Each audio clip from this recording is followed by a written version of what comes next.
Soon the clouds will part and Christ appear.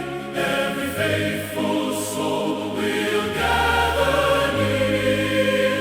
Then the ransomed church with one accord will sing forever praise to the Lord.